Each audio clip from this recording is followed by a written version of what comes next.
Buenos días, bienvenidos a todos y todas. Este es el noveno webinar de la Red de Mujeres en Movimiento, que cuenta con el apoyo de TUMI, Eurocities, Mobilize Your City y el Transport Gender Lab, y está titulado ¿Cómo se mueven las mujeres latinoamericanas durante la pandemia? Vamos a dar 2 minutos para que las personas se terminen de conectar y ya iniciamos.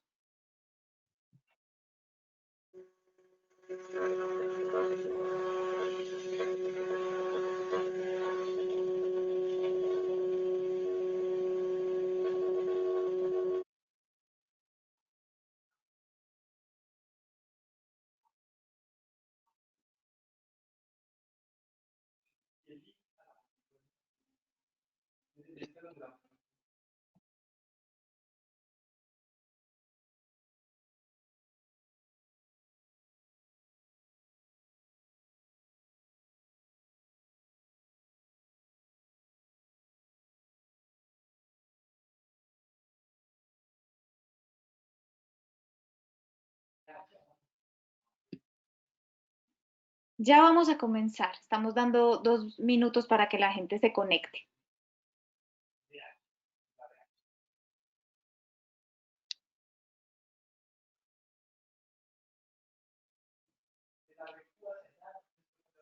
Bueno, entonces, de nuevo, bienvenidas a todas y todos al noveno webinar de la Red de Mujeres en Movimiento, que cuenta con el apoyo de TUMI, Eurocities, Mobilize Your City y el Transport Gender Lab, y está titulado ¿Cómo se mueven las mujeres latinoamericanas durante la pandemia? Yo soy Valentina Montoya, consultora en género y transporte del disculpen, soy del género y transporte del Transport Gender Lab del Banco Interamericano de Desarrollo y las voy a acompañar como moderadora. En este webinar se presentarán los resultados más recientes de 2 investigaciones sobre cómo se han movido las mujeres durante la pandemia en América Latina. Busca además analizar el impacto de las medidas que han tomado diferentes ciudades de la región en la movilidad de las mujeres que habitan estas ciudades. Les pedimos que por favor silencien sus micrófonos, pueden ir dejando sus preguntas en el chat y les informo que este webinar será grabado. Bueno, hoy contaremos con la presentación de Laura Pérez. Ella es analista de políticas públicas en C230 Consultores y actualmente parte del equipo de transversalización de género e inclusión social del programa Ciudades del Futuro. Ella nos presentará los efectos del COVID sobre diferentes aspectos de la movilidad de las mujeres en varias ciudades mexicanas. Además, nos acompañan Georgina Estico, directora y cofundadora de la organización Grow, Mujer y Trabajo, y Alejandra Conconi, antropóloga especializada en diversidad e inclusión en el mundo del trabajo, también de la organización Grow. Ellas presentarán avances de una investigación cualitativa y cuantitativa sobre la movilidad de los y las trabajadores esenciales en las ciudades miembro de la red del Transport Gender Lab. Las dejo ahora con Laura, con su presentación titulada Efectos del COVID sobre diferentes aspectos de la movilidad de las mujeres en México. Gracias. Muchísimas gracias, Valentina. ¿Ven mi pantalla ya? Sí, perfecto. Listo. Perfecto. Pues muy buenos días a todas y todos. Yo voy a presentarles algunos hallazgos que hemos tenido en el programa Ciudades del Futuro sobre los efectos del COVID-19 en la movilidad de las mujeres. Ahora quiero empezar dándoles un poquito de contexto de lo que es este programa. Ciudades del Futuro es un programa del Fondo de Prosperidad del Reino Unido que opera en varios países del mundo, y en México trabajamos con 5 ciudades: Ciudad de México, Guadalajara, Monterrey, Querétaro y Hermosillo. Y pues el objetivo de este programa es mejorar la movilidad,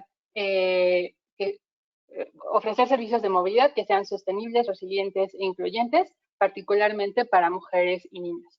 Como parte de este programa, también en los últimos 3 meses hemos estado trabajando en un paquete de proyectos en respuesta al COVID en las 5 ciudades, y pues esto nos ha permitido entrarle un poco a este tema, y quiero compartir con ustedes algunos de los hallazgos que hemos tenido. Entonces, pues para empezar me gustaría hablar un poco de que los últimos 4 meses han sido bastante complejos alrededor del mundo, y en América Latina creo que podemos observar como algunos temas comunes de los impactos sociales y económicos de esta pandemia. Entonces, lo primero que identificamos es que pues, hay un aumento en el desempleo y en el crecimiento de un sector informal precario, del cual las mujeres forman una proporción importante. Entonces, esto afecta especialmente a las mujeres. También hay un incremento en la vulnerabilidad del personal de servicios esenciales, que en muchos casos también son principalmente mujeres, por ejemplo, quienes trabajan como personal de salud, limpieza o en alimentos. Asimismo, también observamos que la pandemia ha tenido como consecuencia un aumento en la carga de trabajo doméstico que las mujeres realizan en una mucho mayor proporción que los hombres. Y finalmente, también existe un mayor riesgo para las personas adultas mayores y las personas con enfermedades crónicas o con inmunodeficiencia, particularmente aquellas que viven en situación de pobreza. Aunque ya han pasado 4 meses, la verdad también aún es muy pronto para conocer realmente los impactos a largo plazo y qué tan profundos son, pero lo que sí ha pasado es que la pandemia ha evidenciado pues las inequidades y desigualdad que ya existían e incluso la ha profundizado. Y como las mujeres normalmente pues tienen menor acceso a oportunidades de desarrollo, a educación, ganan menos también, todos estos efectos son mucho más profundos en ellas. Entonces, pues ya para meternos un poco a temas de movilidad, quería dar como un contexto breve de cómo nos movemos las mujeres en las ciudades. Y entonces pensemos ahorita en un contexto sin pandemia. Entonces, en este contexto sin pandemia, pues los servicios de movilidad nos permiten a las mujeres acceder a oportunidades de desarrollo y además también juegan un papel fundamental en la realización de actividades de cuidado. Sin embargo, tenemos unos retos porque vivimos en ciudades planificadas y construidas con base en la movilidad de los hombres. Es decir, nuestras ciudades se construyeron pensando como en esta división sexual del trabajo, en la que los hombres son los que trabajan y las mujeres se quedan en casa, y realmente no han evolucionado pues con la sociedad y han permanecido invisibilizando la movilidad de las mujeres. Por lo tanto, la movilidad de las mujeres generalmente, y ya en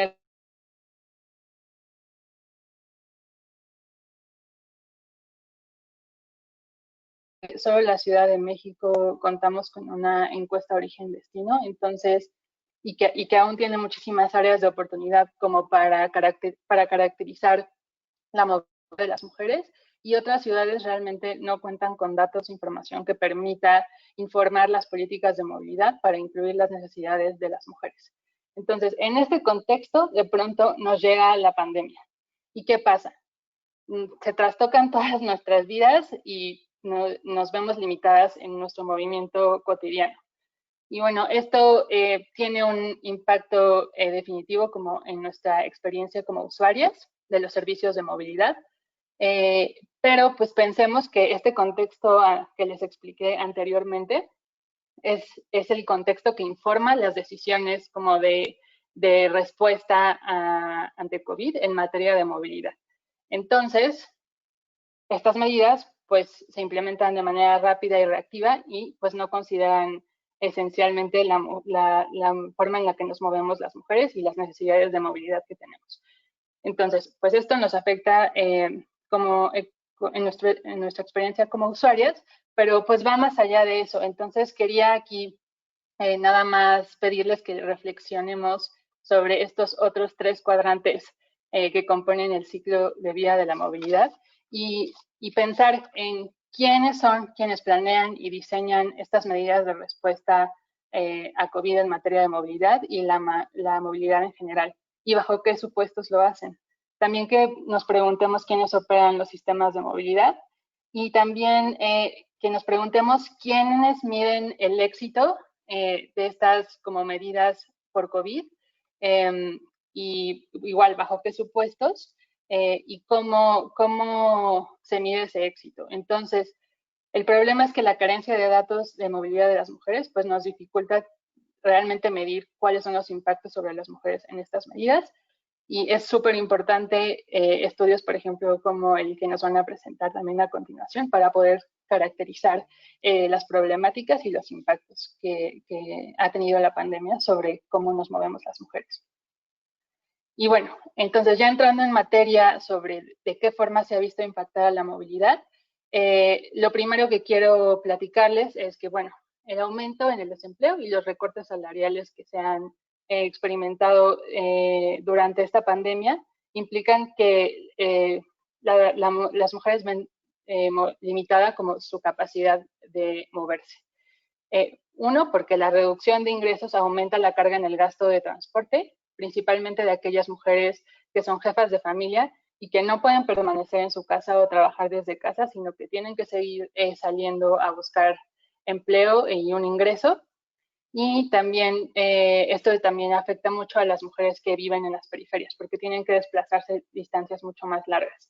Y otro tema importante es que este incremento en el gasto de transporte también puede deberse a que quizás se cerraron o limitaron unas rutas o horarios del transporte, y entonces las mujeres tienen que buscar servicios alternativos que pueden llegar a ser más caros. Otro impacto de estas medidas de distanciamiento social y como de limitación de la oferta de los servicios de transporte puede ser la reducción de los viajes pendulares debido al aumento del teletrabajo y también el aumento de los desplazamientos menores a 1 kilómetro. Vemos que la movilidad, digamos, a nivel local ha aumentado mucho, pero también hay comunidades y ciudades en las que el empleo informal tiene una proporción muy alta y las mujeres participan mucho de esto. Por ejemplo, en México, 23% más o menos de las mujeres que económicamente activas participan del sector informal. Entonces, son trabajos precarios que no tienen como las condiciones pues de las que algunas mujeres somos muy afortunadas de poder trabajar desde casa. Otro tema es la dificultad para realizar actividades cotidianas y tareas vinculadas al cuidado. Entonces también pues menores unidades o cierre de rutas o cambios en los horarios pueden significar que las mujeres ya pues la rutina que tenían para a lo mejor realizar compras o para llevar a una persona a un centro de salud, pues se ven trastocadas. Y entonces en este caso quería ponerles el ejemplo de esta fotito que tengo aquí, de una Movivan en el municipio de Corregidora en Querétaro. Estas unidades son parte de un programa que se llama Movilidad Vecinal, que brinda servicio gratuito a mujeres, niñas y niños menores de 12 años como para conectarse entre las colonias del municipio. Entonces, este servicio estuvo suspendido 4 meses.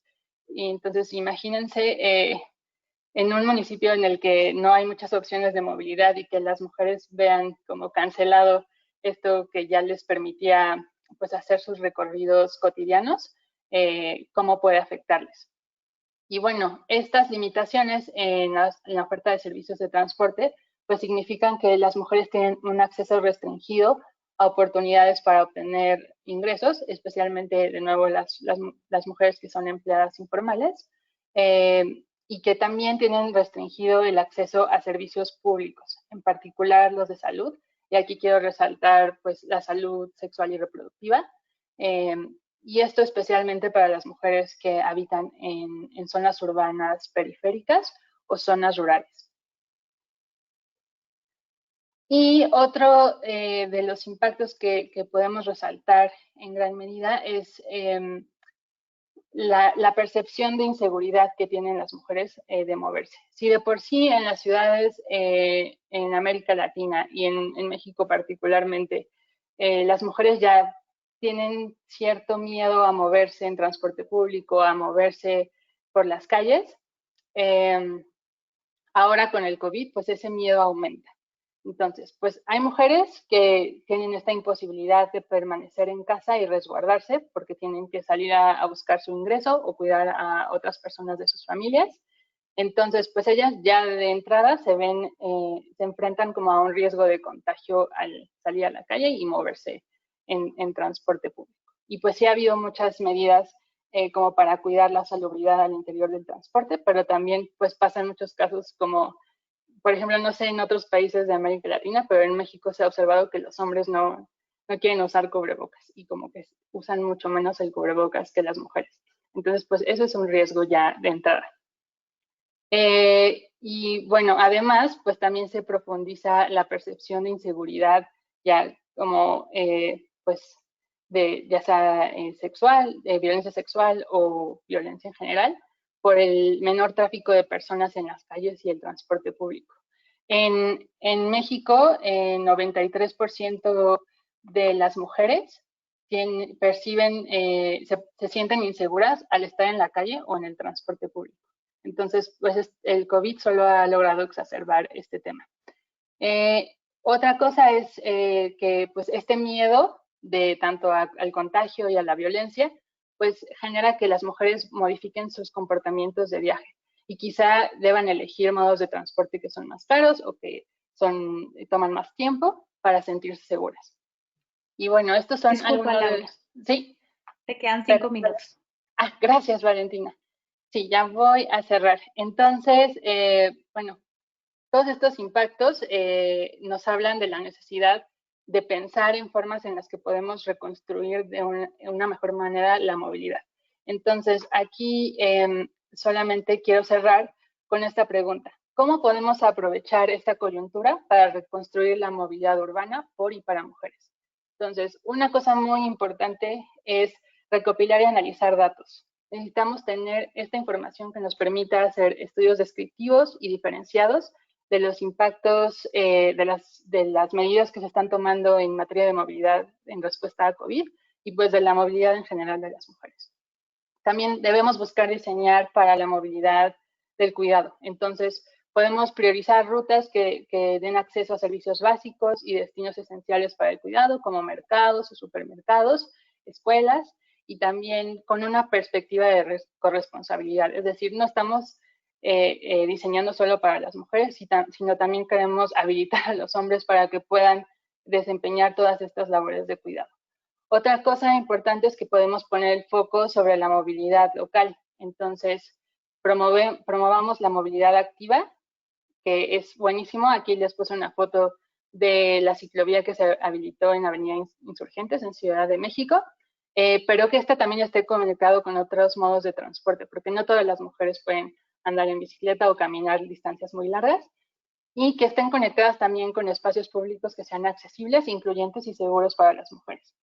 Y las últimas dos cosas es repensar el transporte público. Tenemos la oportunidad de analizar si es necesario hacer cambios en las políticas tarifarias, en los horarios de operación del transporte o incluso en la ubicación e infraestructura de las paradas de transporte.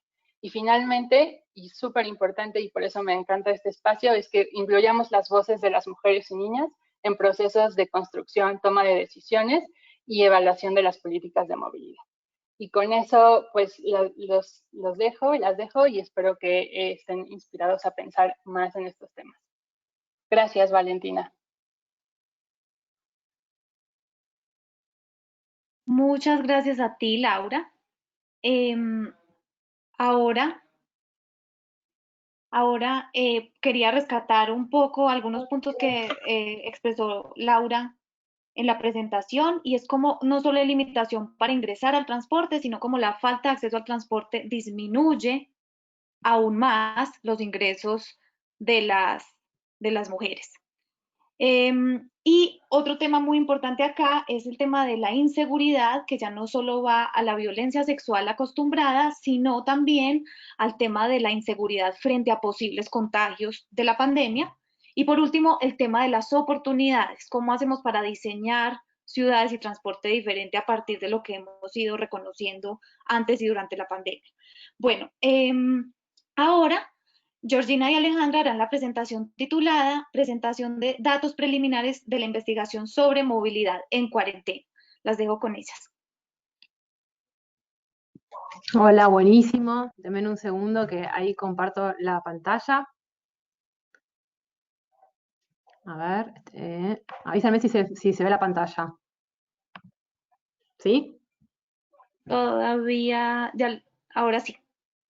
Ahora sí, buenísimo, perfecto. Paso el aviso parroquial de que tengo una niña de 7 años que parece que está a punto de caer un diente, así que por ahí aparece llorando porque esto pasó hace 5 minutos.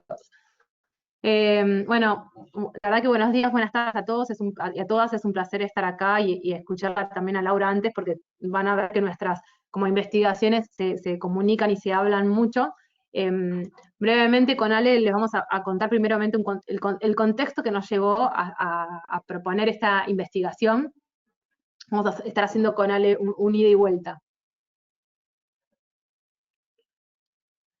Por un lado, que esto ya lo dijo Laura antes, así que nosotros tampoco vamos a tomar demasiado tiempo explicando esto, pero sí estamos en una situación donde, una región donde había una situación preexistente de características relacionadas a desigualdades de género y económicas que ya estaban en el sistema y que simplemente lo que sucedió, esto fue obviamente muy complejo, una situación como la crisis de la pandemia y las decisiones que se tomaron de aislamiento en las distintas ciudades, lo que llevaron fue quizás a exacerbar estas diferencias, estas desigualdades, ¿no?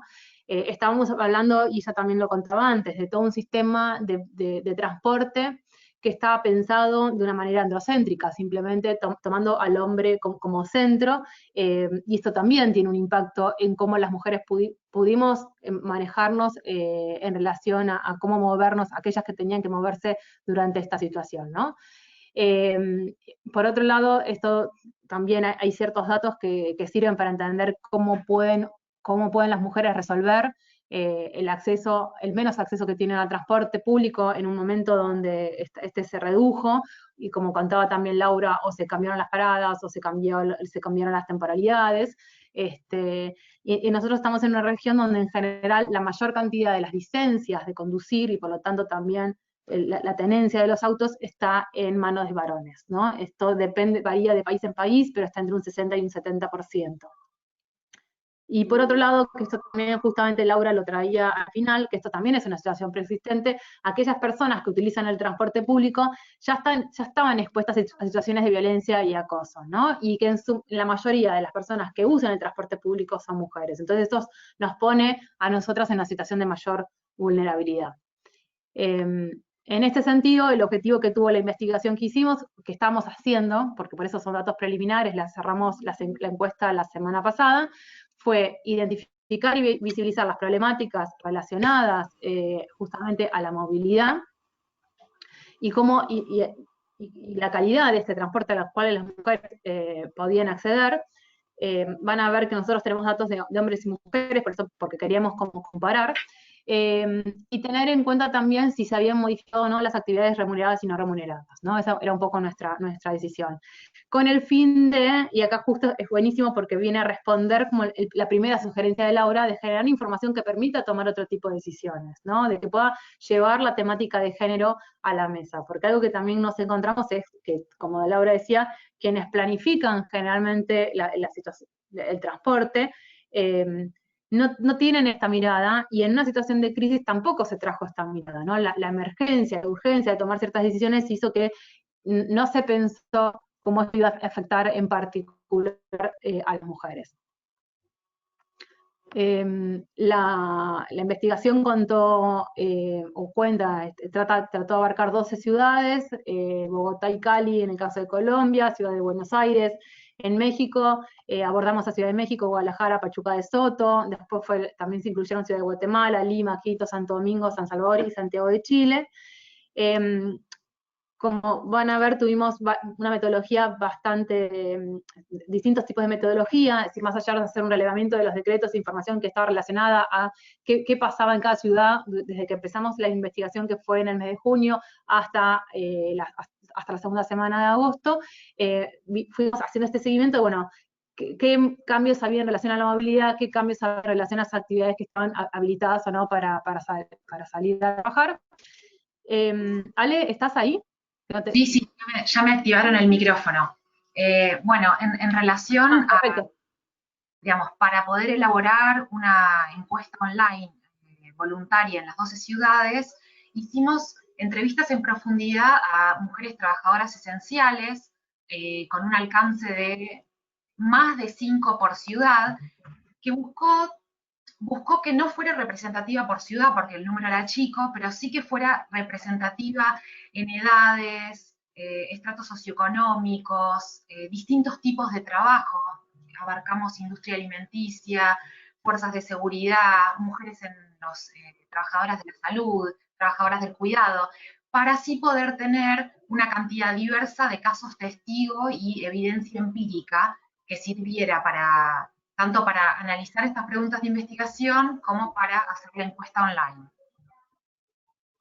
Y solamente la encuesta online, lo que quiero decir, obviamente fue una encuesta voluntaria, que, bueno, ahora les vamos a pasar justamente los datos de esta encuesta, que el objetivo tenía que ver con, es decir, o lo que esperábamos es que en cada ciudad se pudiera difundir a través de sindicatos, a través de las empresas, a través de los ministerios de transporte, los ministerios de desarrollo social, y ya les cuento algo que fue como un primer hallazgo que nos costó muchísimo hacer esta difusión, y si nosotros lo tomamos como una lección aprendida de cómo es decir, todas las instituciones tienen otra agenda, y la agenda de movilidad y género no era parte de esta agenda.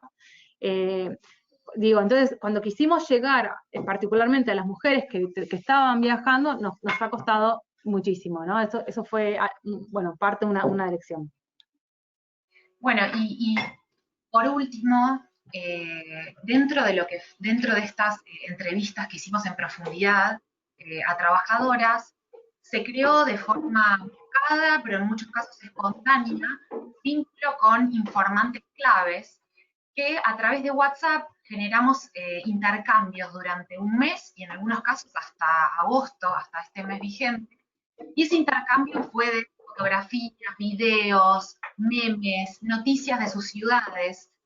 Entonces, todo este tipo de información permitió, a través de estas informantes, también medir cómo algunas percepciones vinculadas con, por ejemplo, percepciones de inseguridad, percepciones de cómo iba cambiando el acatamiento social en el uso de elementos de protección personal, cómo también estas cosas son dinámicas e iban cambiando en el tiempo.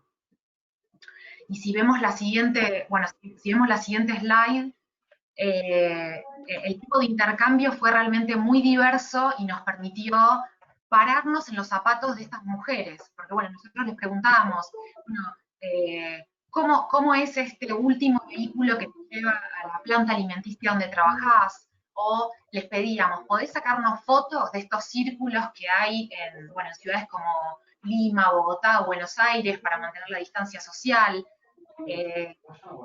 Bueno, y después, bueno, todo el espectro, a veces nos compartían las propias imágenes dentro del ambiente de trabajo, durante la movilidad, y hasta cuestiones que tienen que ver con creencias, emociones, humor, todo bien, y que todo favorecía a tener más matices sobre las preguntas de investigación.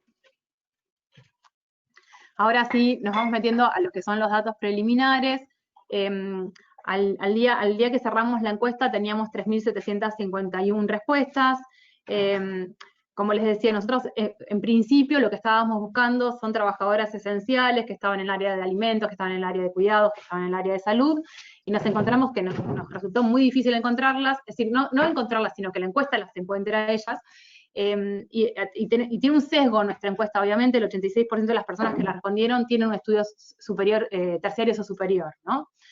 En particular, de todas las mujeres que respondieron, el 52% están trabajando fuera del hogar versus el 59% de los varones, que son los datos que les voy a estar como compartiendo. Esperen que se me fue la presentación. Ahí está, ahí volví. No, es que yo perdón, hice un lío con la presentación. Y de la encuesta, una cosa que me pareció interesante, de todas las personas que respondieron, el 66% son mujeres, que es un número altísimo. Por un lado llama la atención la cantidad de varones que respondieron, porque en todas las encuestas online que se estuvieron haciendo durante la época de cuarentena, de esta manera, así voluntarias, con características como la nuestra, en general rondan en un 25%, así que es algo llamativo a tener en cuenta. Y personas de otras identidades representan al 0,7%. En cuanto a la modificación en las experiencias, por un lado, en cuanto que tiene que ver con el tiempo, ¿no? Vimos que en promedio, les estoy haciendo un promedio de las 12 ciudades, el viaje descendió de 43 minutos a 30 minutos en diarios, y en cuanto al costo, esto también se condice con lo que estaba comentando Laura. En muchas de las ciudades encontramos que el costo casi no varió, salvo por ahí en San Salvador, que aumentó 12 centavos de dólar, y en la ciudad de Quito, en ciudades como Quito y Buenos Aires, este aumento es casi del 3 dólares. Esto se debe, o por lo que nosotros pudimos ver en relación a la encuesta, tiene que ver con un cambio de transporte. Son personas que antes utilizaban el bus, el colectivo como forma de transporte, o quizás el tren, y pasaron a usar o taxis o las plataformas tipo Uber, ¿no? Entonces esto genera como un costo adicional. Acá también, que esto no salió de las encuestas, pero sí salió, Ale, esto lo podés como comentar vos, que hay otras razones en cuanto al aumento que tienen que ver con lo que estaba comentando Laura, ¿no? También de las personas que utilizan quizás otros medios que son más informales y que aumentaron el costo, el valor del viaje. Sí, esto tiene que ver, hay muchas más causas del aumento de tarifas, y otra que encontramos en las entrevistas tiene que ver también con otro hallazgo transversal de todo el estudio, que es que en las ciudades de América Latina, gran parte de los viajes se realizan no a través del transporte público formal y que está monitoreado por su Secretaría de Transporte, sino que se realiza por medios de transporte informal. Y como no están regulados por sus secretarías de transporte, o no se llega a controlar tan bien, en muchos casos vieron que en esos taxis o carros públicos que se comparten, ya no podían viajar 5 personas como antes, todas apretadas, y como viajaban menos personas, dividían el costo entre menos pasajeros, y en otros casos por abusos de que ante la falta de demanda era más difícil llegar al trabajo y aumentaban los costos. Después, en relación a que nosotros llamamos estas modificaciones en las experiencias, en cuanto a el transporte más utilizado, como les contábamos antes, tenía que ver con el autobús y el colectivo previo, lo que dice acá como antes de la pandemia. Para que vean, nosotros usamos esta coreografía de siempre lo que es naranja son las mujeres, lo que es violeta son los varones. Van a ver que bajó el uso, es decir, lo que más bajó tiene que ver con el uso del colectivo y del metro, ¿no? Sobre todo en el colectivo, que pasaron, por ejemplo, de un 35% de las mujeres a un 21% en el momento de cuarentena, y en los varones de un 30% a un 15%. Estamos hablando de las mismas personas que siguen trabajando, ¿no? Estamos comparando desde ese lugar. Y esto tiene que ver justamente a un cambio, a otro tipo de elección de qué transporte utilizar. Ale, dejamos este caso para el final, ¿te parece? Cuando damos los casos testigos. Bueno, sí, por ahí me parecía interesante que vos hablás del cambio de experiencias, de cómo el transporte y la movilidad cambió en frecuencia y temporalidad. Y bueno, y en este caso encontramos que era muy frecuente en las trabajadoras de la salud, que, bueno, enfermeras, médicas, que los hospitales y clínicas, ante el temor de tener un contagio masivo de todos sus trabajadores, comenzaron con distintas estrategias de que vayan semana por medio, 15 días y 15 días estén en la casa. Entonces, bueno, todo este tipo de razones y estrategias tuvieron un impacto en la movilidad y en el transporte. Esto les decíamos justamente, estamos mostrando a aquellos que perdieron pasajeros. Ahora, aquellos que dejaron de elegir estos medios de transporte, le eligieron otros. Aquellos que más aumentaron tienen que ver con la utilización de un vehículo propio, aumentó tanto en mujeres como en varones, fíjense, en 4 puntos porcentuales en el caso de 18 a 22, o de los hombres del 30 al 33%, la utilización de las plataformas, como les decía, tipo Uber, y después también la utilización del taxi. Entonces entendemos que estos son también transportes más caros, y por eso tiene que ver con es decir, el aumento del costo. Ahora, una cosa interesante en relación a los vehículos que encontramos es que por un lado, tiene que ver con que es la forma de transporte que más brecha de género tiene, ¿no? antes del coronavirus y después del coronavirus. Es decir, y esto habla justo de lo que teníamos, lo que contábamos al principio, de que ya de movida las mujeres en general no tienen, es decir, hay menos proporción de mujeres que tienen licencia de conducir a varones. Y por otro lado, cuando nos elegían que estaban utilizando en este momento el vehículo propio, les preguntábamos a mujeres y a varones quiénes conducían, si conducían ellos o conducía otra persona. En el 80% de los casos de varones encontramos que ellos son los que conducen y esto baja al 60% en el caso de las mujeres. Ahora, ¿quién es ese otro que conduce? En casi el 39% de los casos son otros varones, ¿sí?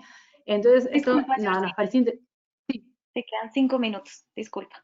vale, perfecto, sí.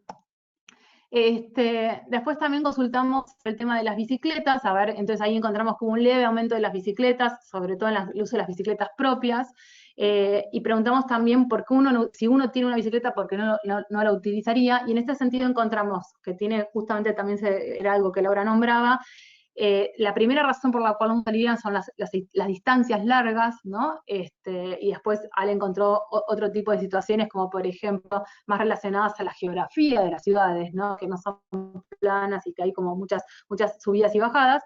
Y después a la falta de confianza, en el sentido de, es decir, personas que saben utilizar la bicicleta, pero no se sienten con la confianza suficiente para utilizarla en la ciudad, ¿no? Termina siendo la segunda razón. Me parece interesante contarles que en todos los casos siempre son los varones los que más usan y usaban la bicicleta en mayor medida que las mujeres, y en el caso de caminar, la verdad que vimos que apenas se cambió, aumentó levemente en este sentido los que eligieron caminar como forma de movilidad.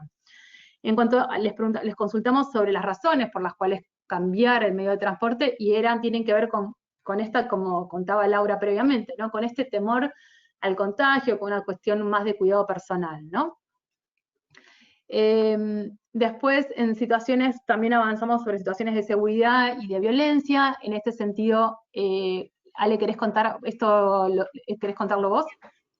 Bueno, bien breve, la percepción cualitativa, pero bien transversal a todas estas ciudades, es que la disminución de personas y comercios en funcionamiento como producto del confinamiento generó una experiencia social de vacío, ¿no? Estas mujeres trabajadoras, cuando van a las paradas de trenes, de micros y otros transportes para trabajar, nos hablaban de cómo los lunes ahora parecían domingos, o cómo el barrio se convirtió en el Far West. Y con eso, una percepción, sensación de miedo, de todo, ¿no? De sufrir robos, acoso y demás.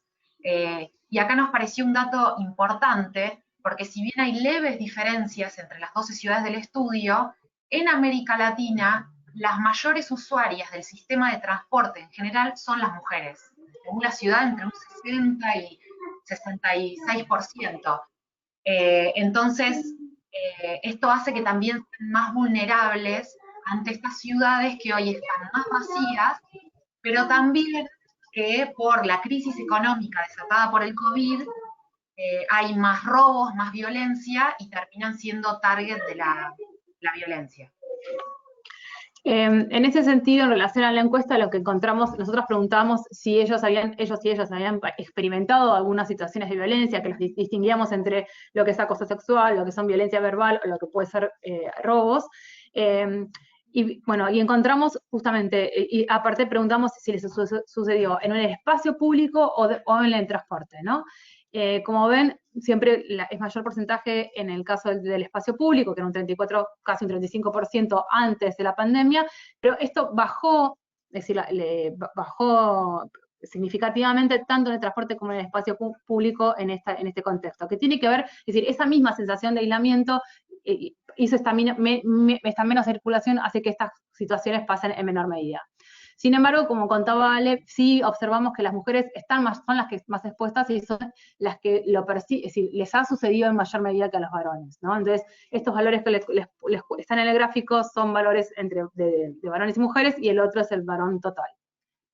Disculpan, les queda un minutico más. Dale, perfecto. Entonces, solamente pasamos directo, me parece más rico pasar, sí, a la parte de casos efectivos y de interseccionalidad, así contás vos esa parte. Perfecto. Bueno, acá nos interesa comentar, digamos, cómo la interseccionalidad nos muestra que la experiencia de las mujeres es muy diversa y la variable más importante interseccional que encontramos es la socioeconómica.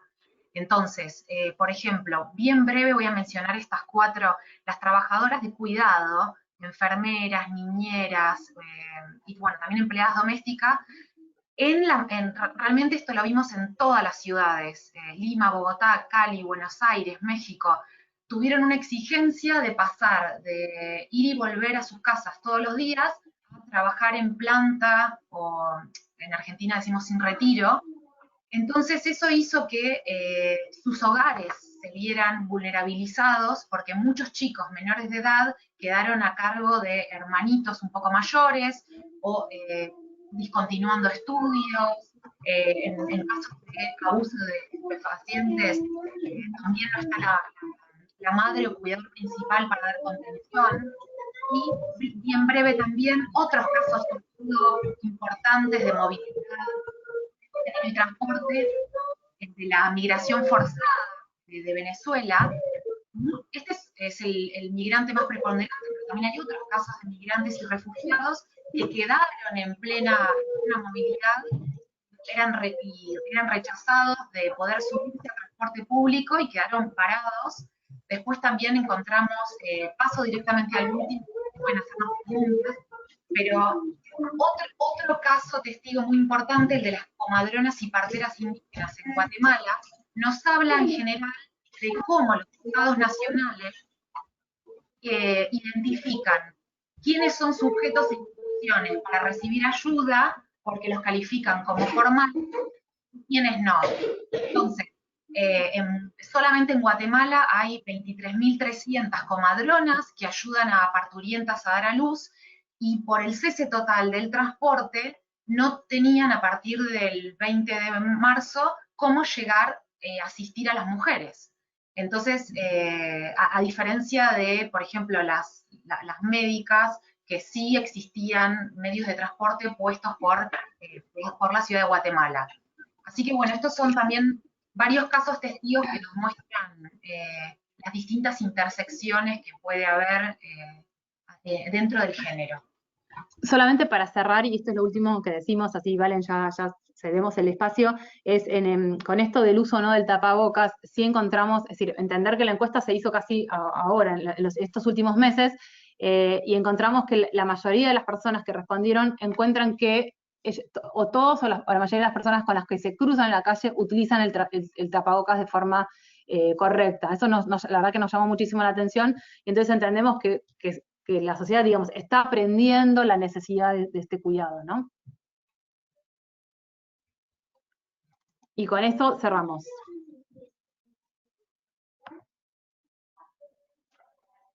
Perfecto, muchísimas gracias. Creo que hay demasiados datos y estos preliminares nos dan una pista de lo que va a salir después del estudio. Yo quería solamente para continuar, dar el espacio para las preguntas del público. Entonces quería saber si alguien del público que haya escrito las preguntas en el chat quiere hacer la pregunta, o si no, yo paso a leerlas directamente.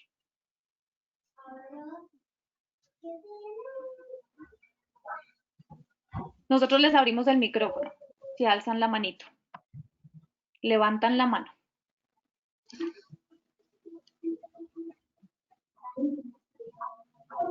Bueno, como no veo que estén levantando la mano, voy a hacer las preguntas por el público. Entonces, si quieren ya dejo de compartir mi pantalla y abro para que nos respondan nuestras panelistas. Entonces, la primera pregunta es, ¿que los hombres usen más el carro que las mujeres no podría considerarse como una oportunidad? Y de ser así, ¿cómo se puede aprovechar esa oportunidad? Si quieren empiezo yo, pero si no, Laura y Ale falten, a ver, yo creo que lo que es importante es entender primero por qué los varones utilizan más los carros, ¿no? Y en este sentido, creo que es decir, puede ser una oportunidad para algunas cosas, pero para lo que tenemos que hablar nosotras, que tiene que ver sobre la movilidad, creo que lo que nos importa es entender que las mujeres no accedemos al carro en la misma medida que los varones. Es decir, es algo socialmente construido, el acceso al manejo, que también lo vemos que impacta en la bicicleta, es decir, en el uso de la bicicleta. Entonces creo que nos lleva a hacer otro tipo de preguntas que tiene que ver como por qué la educación vial en nuestra región todavía está familiarizada y no es cuestión de política pública. Porque en aquellos países que es cuestión de política pública, el número de licencias de conducir es parejo entre varones y mujeres, y las cuestiones que indican las diferencias de acceso o no a una licencia de conducir o a un auto no tienen que ver con el género, sino tienen que ver quizás con una cuestión más geográfica, ¿no? Si vivo en el ámbito rural o en el ámbito urbano. Entonces, digo, creo que para lo que tenemos que hablar nosotras más sobre qué le pasa a las mujeres y en el transporte, más que una oportunidad, yo lo veo como un privilegio, ¿no? Los varones tienen un privilegio y tenemos que tratar de descubrir las razones detrás de ese privilegio. Sí, por ahí me gustaría agregar que en relación a ese privilegio que está vinculado a sesgos desiguales en la crianza, en incentivar, en América, esto es una característica general de América Latina, y que se diferencia con Estados Unidos y Canadá, las mujeres no se las incentiva de la misma manera a que se suban a un coche en la adolescencia, si existe en la casa, o que se suban a una bicicleta. No se espera que la mujer conduzca, y esto también tiene una repercusión económica, ya que hay no solamente montones de trabajos a los cuales se tiene acceso directo por tener la habilidad de manejar, sino que muchísimos otros, y que tienen que ver con trabajos en fábricas, en industrias, donde, bueno, hay que manejar, y no, digamos, el no manejar es un requisito que es excluyente y que margina a las mujeres de muchas oportunidades de trabajo.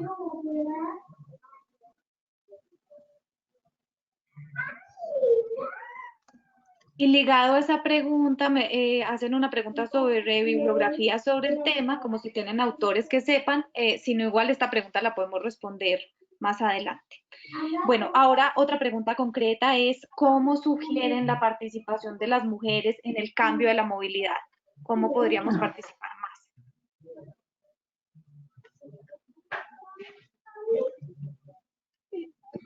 A ver, Laura avisa si querés tomar voz, a ver, esa creo que es la pregunta del millón. Por nosotros nos la hemos hecho todo el tiempo en relación a esta encuesta, y cuando estábamos pensando en cómo llegar a estos colectivos, no sé, nos acercamos a cámaras de profesionales, o nos acercamos a organizaciones sociales, nos acercamos a sindicatos, dijimos, ¿cómo hacemos para llegar a esta persona que está viajando, ¿no? Porque decimos, podemos hacerlo a través de las redes sociales también, pero necesitamos llegar a esa trabajadora en particular. Y lo que nos encontramos es que es muy difícil, es decir, tenemos que encontrarla todavía, ¿no? Hay que encontrarle la vuelta, porque las organizaciones que pensamos nosotras que están en favor de sus derechos no tienen la movilidad como un tema en agenda, entonces no entienden la importancia. Es decir, nosotros tratamos de decirlo, fíjense que van a tener la oportunidad de incidir en cómo se van a pensar las políticas públicas, si entendemos cómo están viajando, y dicen, bueno, no, prensa me está indicando que la agenda, no me entra en la agenda. Pero yo, hacemos un tweet, publicámelo en Facebook, es decir, como no peleamos mucho, ¿no? Y en otros espacios hasta nos ha pasado, es una encuesta que tardamos en promedio, se tardaba 8 minutos en responder, ¿no? Así que si bien tiene un montón de preguntas, era bastante ágil. Y, por ejemplo, con cuestiones de servicio doméstico, en la Ciudad de Buenos Aires nos han dicho que no la querían difundir porque les parecía larguísima. Digo, bueno, prefiero que la difundas y la gente no la conteste, y no como directamente ni siquiera darle la oportunidad, ¿no? Como que esto nos encontramos. Nunca, es decir, ni siquiera se le daba la oportunidad de poder contestar. Entonces creo que faltan muchos para sensibilizar de la importancia de la voz de las mujeres y cómo hay que aprovechar estos espacios. Creo que ahí hay un gran trabajo por hacer. Sí, perdón Valentina, nada más rápidamente, sobre esto me gustaría agregar, pues sí, o sea, como comentaba, un problema importante de incorporar como esta perspectiva en el diseño de la movilidad, pues es que las mujeres participan de forma muy reducida en instancias como de toma de decisiones y planeación, de tanto la planificación urbana como la planificación de la movilidad, y que además son dos cosas que están vinculadas estrechamente y que no se pueden estar viendo de manera separada. En el programa de Ciudades del Futuro, pues hemos buscado hablar con mujeres usuarias, conocer sus perspectivas, y en este sentido, digamos, las ciudades con las que hemos estado trabajando, pues les ha servido mucho y como que han adoptado de buena manera poder conocer estas perspectivas, porque de pronto pues es algo que no es prioridad para ellos y ellas hacer. Entonces, que nosotros se los estemos dando ya les está como abriendo un poco los ojos hacia estas necesidades y estas diferencias. Y pues también creo que ya como ciudadanas tenemos también como una responsabilidad y también la necesidad de ya estar comunicando estas ideas a nuestras autoridades. Hay pocas ciudades que ya están buscando planificar con esta perspectiva. Por ejemplo, la Ciudad de México es un caso muy representativo, pero esperamos que esto se vaya expandiendo a toda la región. Ahí solamente quería agregar una cosa, y perdón Ale, hablo por tu experiencia, básicamente, pero sí, algo que nos llamó la atención es cuando Ale tuvo que hacer las entrevistas, bueno, la gente, creo que se armó como una bola de nieve, donde una persona que participaba de una entrevista con ella, que llamaba, invitaba a otra, y llamaba, invitaba a otra, entonces, digamos, la usuaria quiere participar y quiere dar su voz, lo difícil es llegar masivamente a ellas, ¿no? Entonces, eso creo que es lo que nos llamó tanto la atención. Perfecto. Y otra pregunta que está, creo que específicamente dirigida a Laura, es sobre el servicio de Moviván del municipio de Corregidora, cuyo servicio ha sido suspendido durante la pandemia y eso también ha pasado en otras ciudades.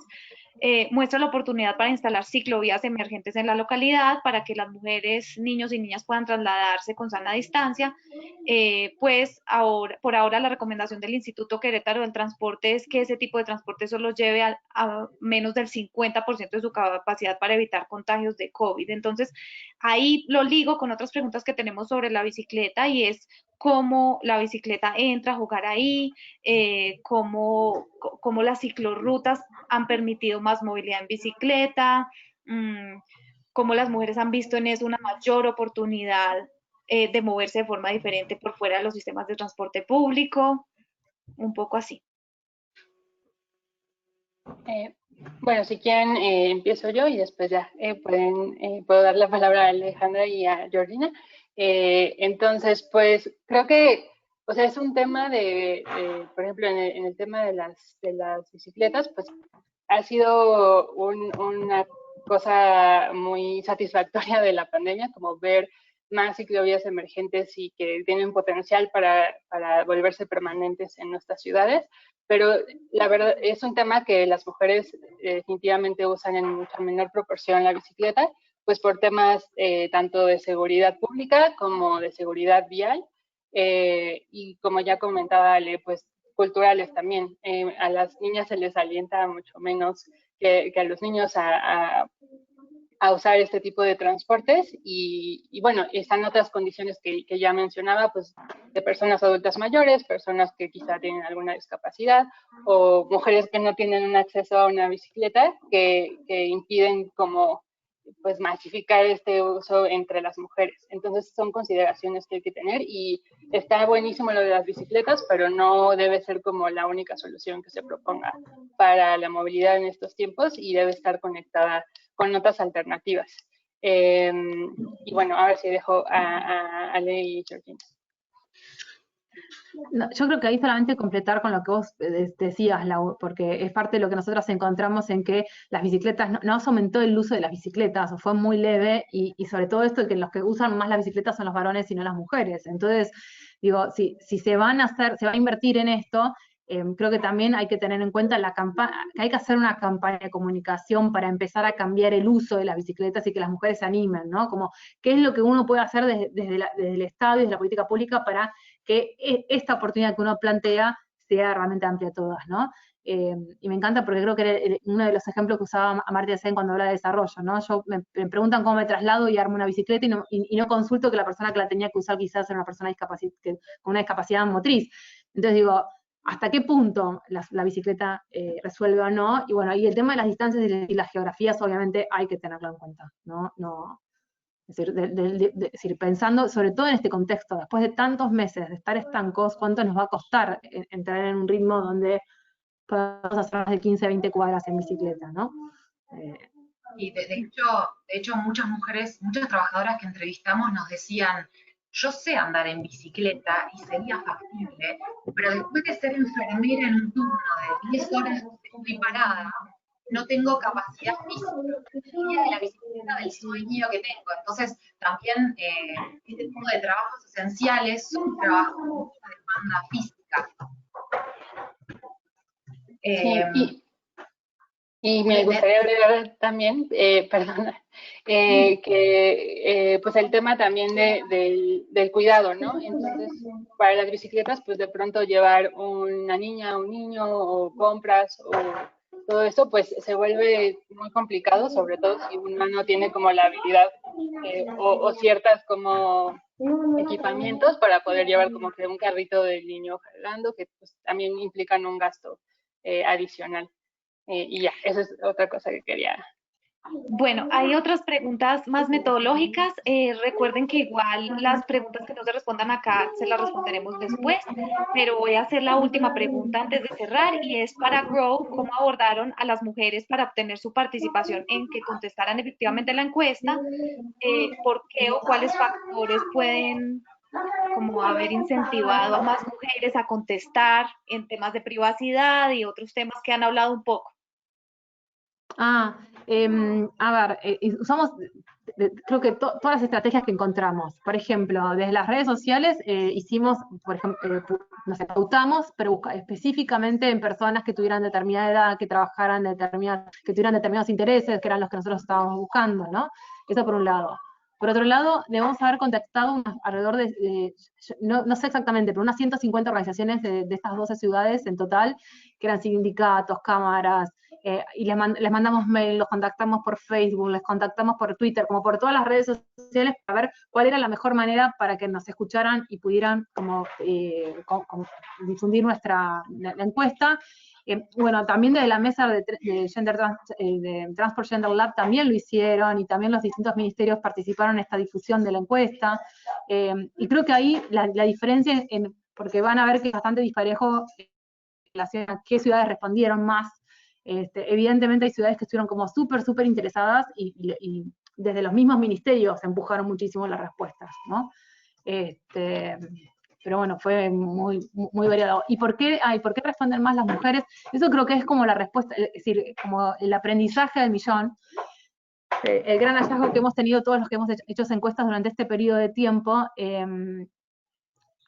no sé si tengo una respuesta, Ale, ayúdame desde el antropológico, pero todas las encuestas de uso de tiempo, de percepciones, de sentimientos sobre cómo estás ahora o no, es decir, está esta proporción que en realidad está dada entre 80 y 20, ¿no? 80% de las mujeres responden, 20% de los varones responden. Creo que las mujeres necesitamos mostrar, lo vemos como de alguna manera como una oportunidad de mostrar lo que nos está pasando. Los varones quizás no, porque han estado en ese lugar siempre, digo, es como una lectura que estamos haciendo sobre esto, ¿no? Digo, pero me parece interesante analizarla en contexto, de que no es solamente en esta encuesta, sino que lo vimos en otras tantas. Por eso me sorprendió el número de varones que respondieron. La verdad que es llamativo. Pues bueno, yo les agradezco mucho, entonces nos va a tocar finalizar. ¿Están viendo mi pantalla? Sí. Ahora sí. Ok, listo. Entonces, Georgina, Alejandra y Laura creo que nos dieron pistas sobre esta movilidad tan diferente que son muy importantes para planear la movilidad de otra manera, no solo durante, sino después de la pandemia, y para entender cómo se ha planeado hasta el momento. Muchas gracias a todos y a todas las participantes del webinar. Les dejamos en todo caso nuestros datos de contacto y les estaremos enviando las presentaciones e informando sobre el próximo webinar de la Red de Mujeres en Movimiento muy pronto. Entonces, pues con esto vamos cerrando por el día de hoy y les agradecemos muchísimo la participación. Muchas gracias. Hasta luego. Hasta luego, gracias. Hasta luego.